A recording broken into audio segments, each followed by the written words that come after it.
Welcome to another episode of One-on-One. My name is David and I'm joined by Dr. Emilie. How are you, Emilie? I'm great, Dave. Thanks for inviting me back. Well, it's great to have you here. As you know, Dr. Emilie heads up the child psychologist and counselor team that supports all of our Kids Hope USA national network. And along the way, they have accumulated years worth of questions that have come to them from mentors and directors out across the country.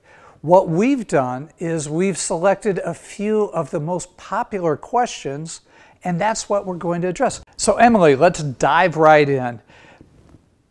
We're in a season of change now, and so there's times when change happens in our program with the mentor-student relationship. So the question that comes in is, how do I mentor when there's change? Like a new mentor maybe, or maybe there's a substitute mentor that needs to come in. Let's talk about change. Let's talk about change. And we live in Michigan, so right now our changes are right outside of our windows in the beautiful fall colors. They are gorgeous.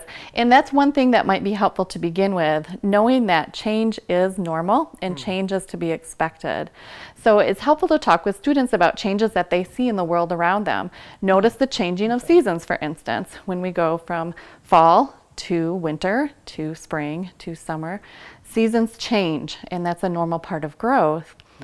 Or you can talk about what it was like for them when they were a toddler and how much they've changed since they were a baby toddler until now, when they can do many more things than they could do when they were a baby.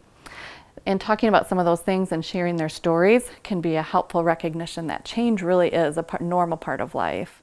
Yeah, but there is a fear that a lot of our students especially feel when they're thinking about change. Let's talk about that. Absolutely. Many times students feel anxious when changes occur. And at Kids Hope, we often emphasize how important it is to be consistent to create that security that kids need. And that's one way to begin, and validating those emotions is a great idea as well. Recognizing that changes can be hard, and change often means that there's been some type of loss. Possibly a loss of a mentor that's now moved on to something different, or maybe it's a loss of a family member, or even just the loss of a grade level.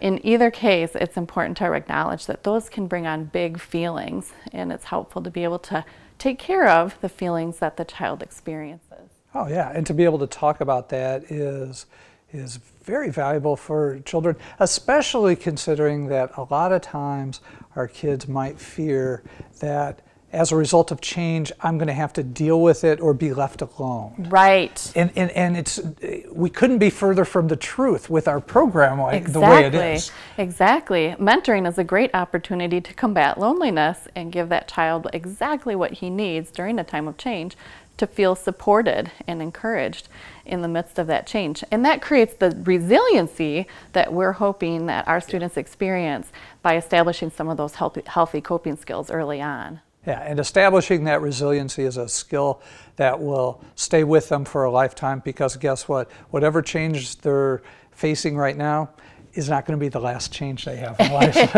Isn't that true? But you know, this has been very helpful, because nearly every relationship will have to deal with change of some type at some point in time. So thanks for sharing that perspective on change, because it will help all of our mentors and our children to work together through change and to basically to enjoy life together, because we all know that life together is life at its best.